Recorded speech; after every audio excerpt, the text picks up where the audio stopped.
Hi guys, thanks for joining me here on this video.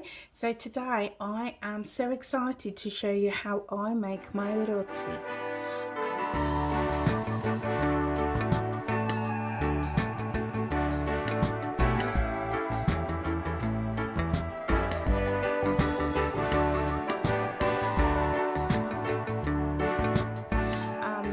This is a really popular dish in the Caribbean and across the Asian islands and countries. So popular, but it's also really easy to make. And I'm going to show you how I make mine.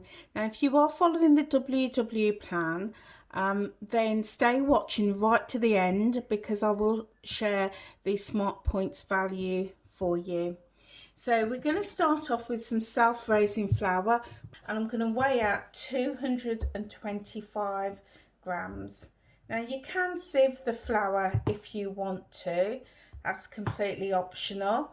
I don't tend to do that, but you can do if you want. And then to that I am going to add a half a teaspoon of salt. I've got some pink Himalayan salt, so whatever salt you use, that's absolutely fine. And I'm using my half teaspoon measure. These teaspoons are absolutely fantastic. I will leave a link in the description box below if you want to get hold of some. So I'm just adding that straight in there. And then to this now, I'm just going to give that a quick stir, get that all blended in. So to this, I'm now going to add some oil. I'm just using regular vegetable oil. If you've got sunflower oil, that's fine too. You can use olive oil, anything like that. So I'm going to just add 2 tablespoons. Got my tablespoon measure. There we go. Just like that.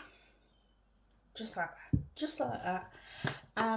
And then I'm just going to give this all a bit of a stir. So you can, at this stage, if you wanted to, just add various seasonings, various flavourings, different spices if you want to. And I'm going to add a little crack of black peppercorns. So once you've got the base recipe, guys, then you know you can adapt it to make it suit you. And the other thing that I'm going to do is I'm going to put in some fresh thyme. Okay, so this is just to give it a little bit of extra flavour. You don't have to. The basic recipe for roti doesn't call for it, but you know, cooking is all about experimenting. So I've got about half a teaspoon of thyme in there, and it smells amazing. Oh my goodness, already smells totally delicious. Okay, and the other ingredient that I've got is some warm water. Now you can use cold water if you want to, but I do like to use hot water, and it's hot water straight out of the kettle. And I've got 140 mils, but I'm not going to add it all at the same time. I'm just going to add bit by bit, and I'm now just going to get my fork and I'm just going to stir that all in. Just fold that water in, fold the oil, all the ingredients in together, and then I'm just going to add a bit more water until it all comes together to form that dough. Really simple, and it's smelling so good already, so good. In the Caribbean, where you know, my family comes from, in St. Kitts, they do all different types of flavours, using chili powder, turmeric, even adding things like curry powder, paprika, anything like that. just to give the roti different flavours. And if you're following the WW plan, then those spices are not going to add anything extra in terms of smart points, so it's definitely worth giving it a try. So I've got my mixture and it's forming really nicely.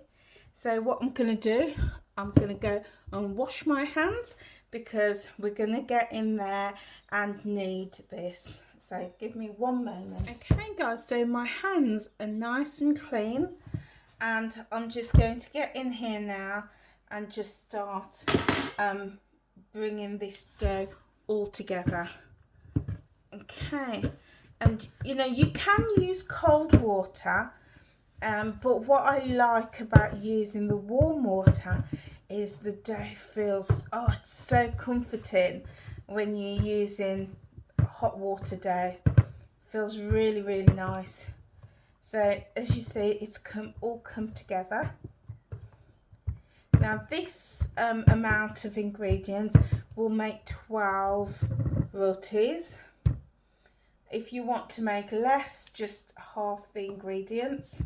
If you want to make more, then just double it.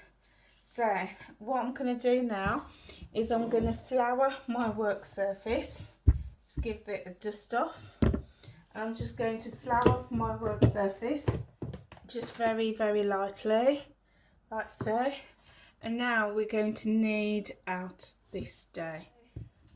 And I'm just going to knead it. Oh, it feels so lovely with the warm water. Just going to knead it quite lightly and stretch it.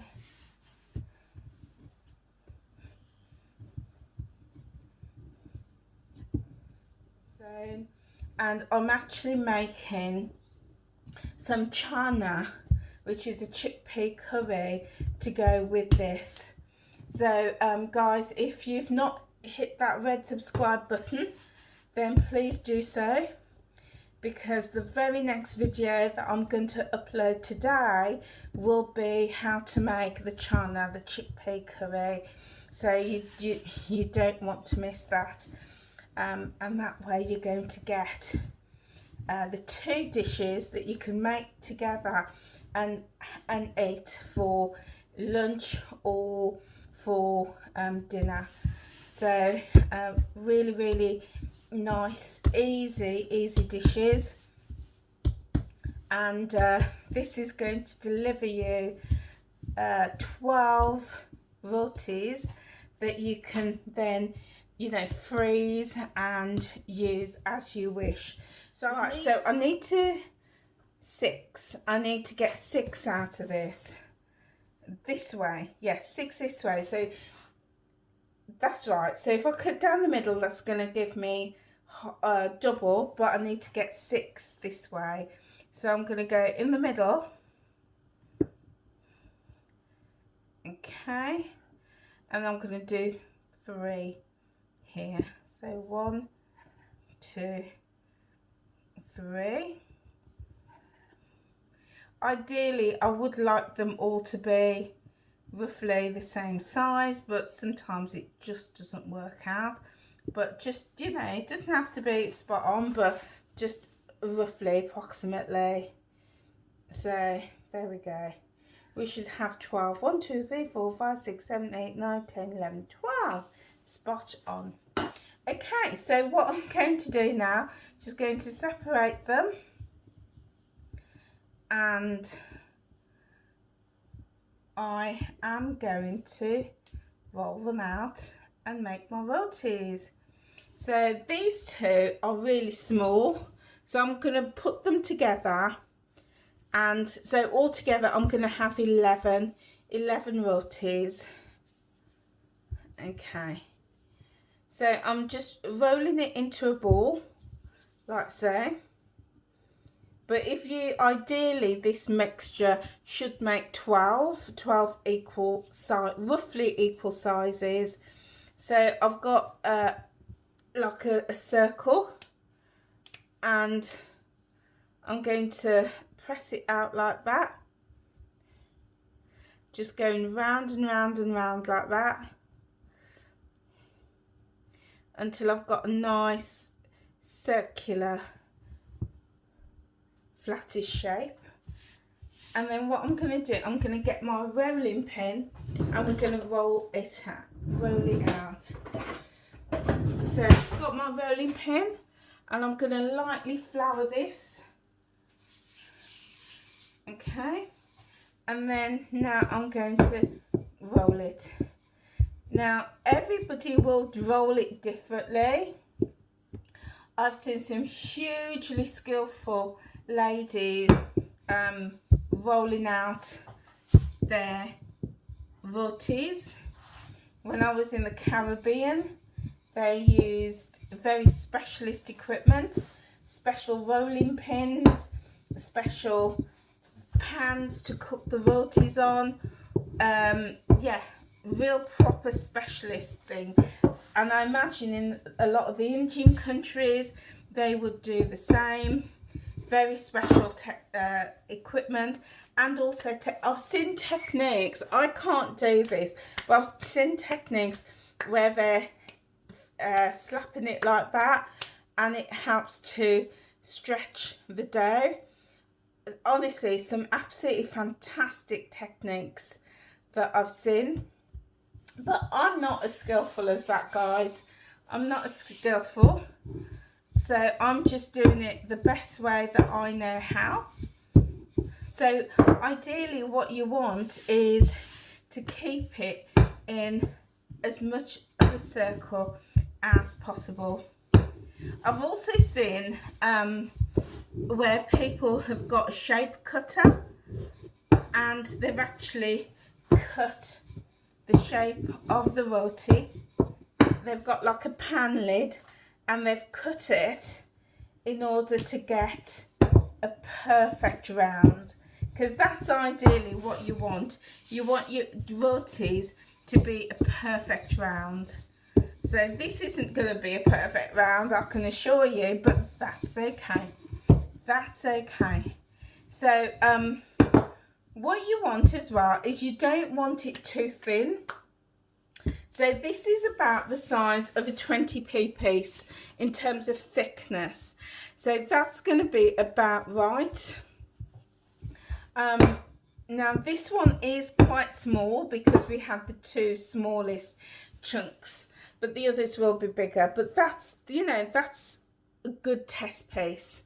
So what we're going to do now is we're going to cook this. Okay, ideally I would like it to be more of a circle, but that's okay. That's okay. Can't have everything. So what I've got is just a regular frying pan. Now a lot of the Asians and in the Caribbean, they use a special pan that is round. It's not a saucepan like this, it's flat, and it's a special pan on which to cook the rotis. But I don't have that. If you've got one, fantastic. So I'm just using a regular frying pan, a large frying pan. So I'm going to turn the heat up, and we want this pan to be quite hot. Now here I've got, when I measured out my oil, this literally was, you know, when you measure it and you pour it out, sometimes you have a tiny bit left over. So that is what's in this pan. There's hardly anything, but it's enough just to brush my pan with. So that's what I'm going to do. I'm not adding any extra oil. If you want to, by all means, use a bit of butter or a bit of extra oil, entirely up to you. But I'm not doing that. If you do that, then obviously factor that into your Smart Points values. But I'm literally, there's just enough on there just to literally brush the pan with. And what you don't want is your dough to be too thin, because if it's too thin, it's going to be crispy. Your roti, or however you want to pronounce it, it's going to be really crispy. So you don't want it too thin. You want, you know, a nice little thickness on that. Okay, so that is hot now. So I'm just going to drop that in like so, just for a couple of minutes on both sides. And you can see, guys, that is bubbling up so lovely. So it's cooking away. If your dough was really thin, then it would crisp up really quickly. Now that's not to say that that's not nice, because it is. Sometimes I do really thin ones and they're just so crispy and tasty. But what I want with these is like a little bit of a thickness on them, because I want to eat them like bread. I want them to be soft. So now I'm just going to flip it over, and you can see that gorgeous colour, that lovely colour on the underside. So we're just going to let that cook for a couple of minutes. So I would say probably 2 minutes, 2 to 3 minutes on each side, on, you know, in a hot pan. And in this pan, in a regular saucepan, I just tend to do one at a time. There just isn't room to do more than that. So that's just cooking away lovely. And I don't know if you can see, but here in this pot here is my chana, my chickpea curry. So in a few minutes, when my roti is done, I'm going to be having my chickpea curry, my chana. And I have made a video. The video will be available. So guys, if you've not clicked that red subscribe button and the notification bell, then feel free to do so. It's totally free, doesn't cost you anything. It's totally free, and then you'll be able to see my video on how to make the chickpea curry.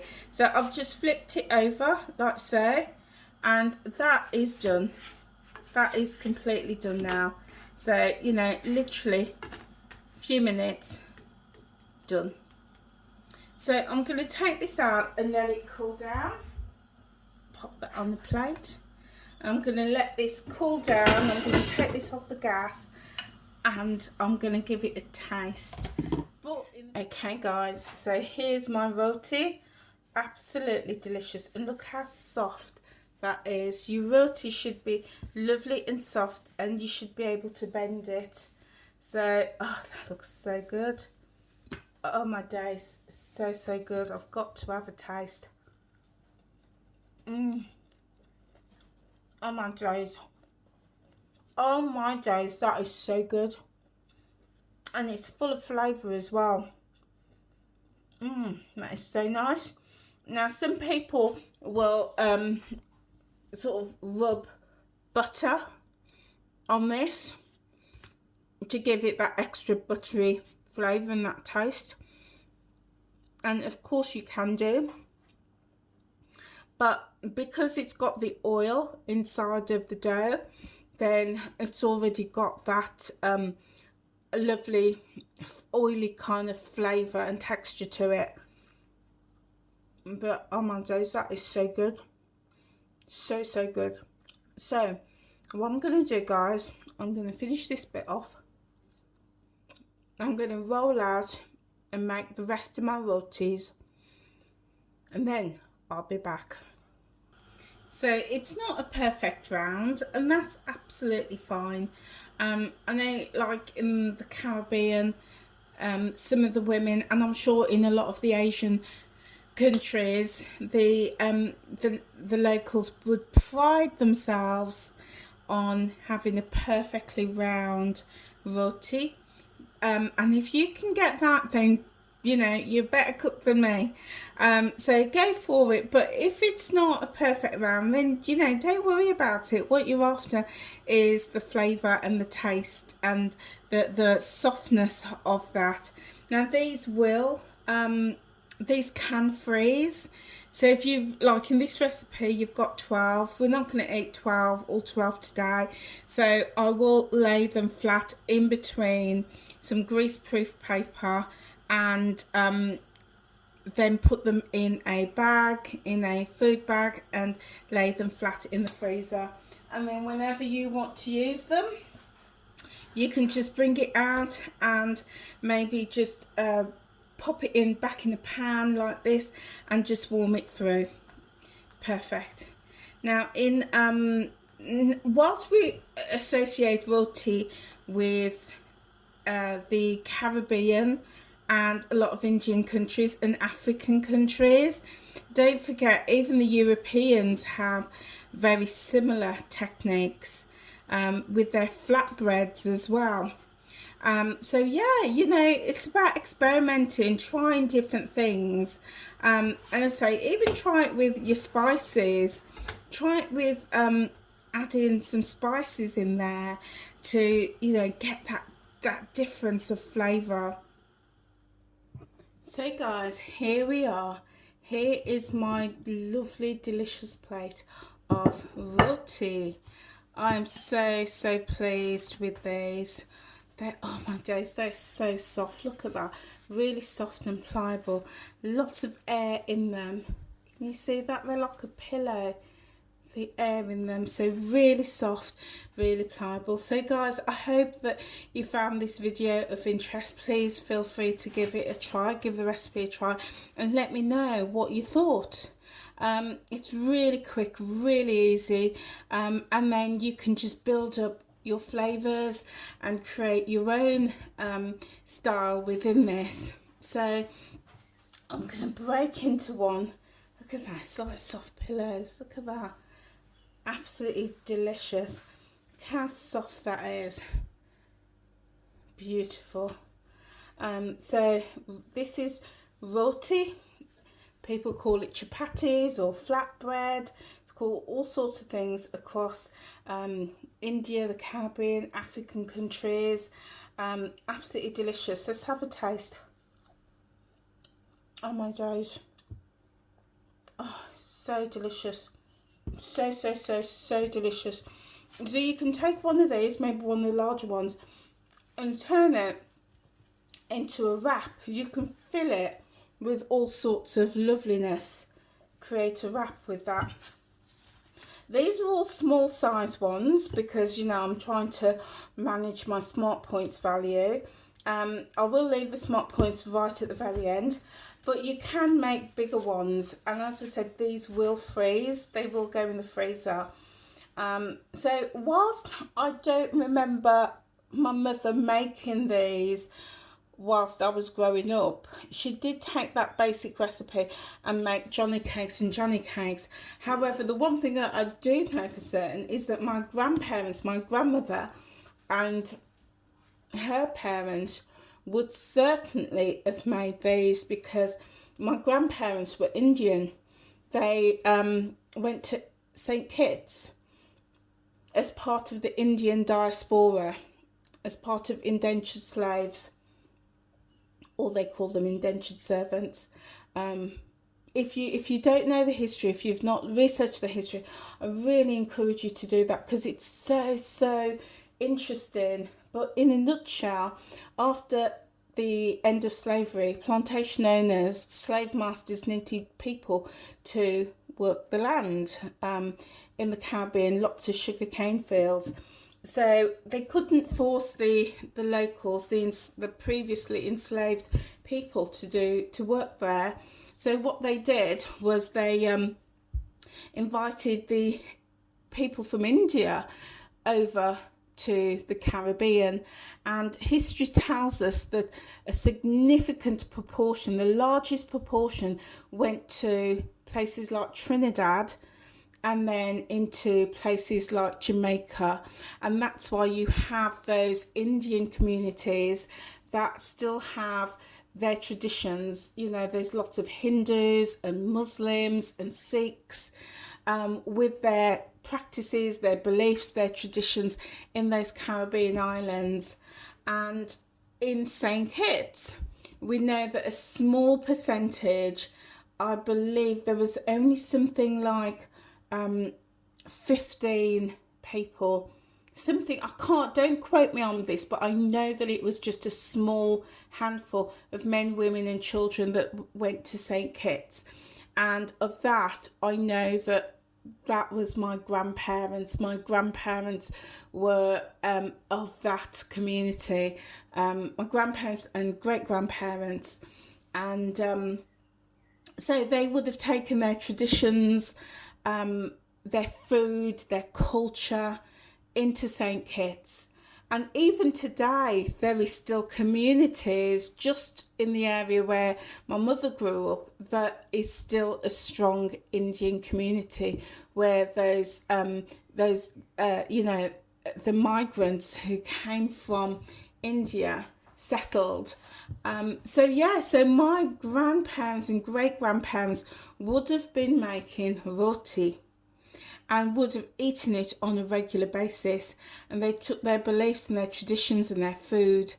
And that's why, when you look at a lot of Caribbean islands, although a lot of those islands have a lot of African food, culture, traditions, there's also lots of other traditions and cultures, including a strong Indian influence. The idea of the indentured slaves were that they were going to they were going to leave India and go to the Caribbean and work for 5 years. That was the plan. But history tells us that their wages were so small, they could hardly make a living to survive, let alone save and go back to India. So many of them settled and then moved to different Caribbean islands. So yeah, my history, and I've done a lot of history research of genealogy, and this is what I've discovered. It's fascinating. So, I'm so delighted to share this with you and to share some recipes. And whilst we traditionally think of roti as Indian, it very much is, because it's come from India into the Caribbean by our ancestors, but it's also well known across so many different countries around the world, and lots of African countries as well. So guys, give it a go and let me know what you think. So I'm going to finish this because it's so good. It's so light. So if you want to, you can just get a little bit of butter and rub it over if you choose to get that really glossy, juicy, buttery flavour. But if you do, remember to incorporate your smart points value. But these are so good on its own. Okay guys, that is it from me. I hope you enjoyed this video. I hope you found it informative. Thank you so much for staying with me right to this point of the video. If you've not done so, please smash, tap, click or touch that red subscribe button and give me the thumbs up, like, leave a comment, and also feel free to share. I will see you on another video. Take care guys.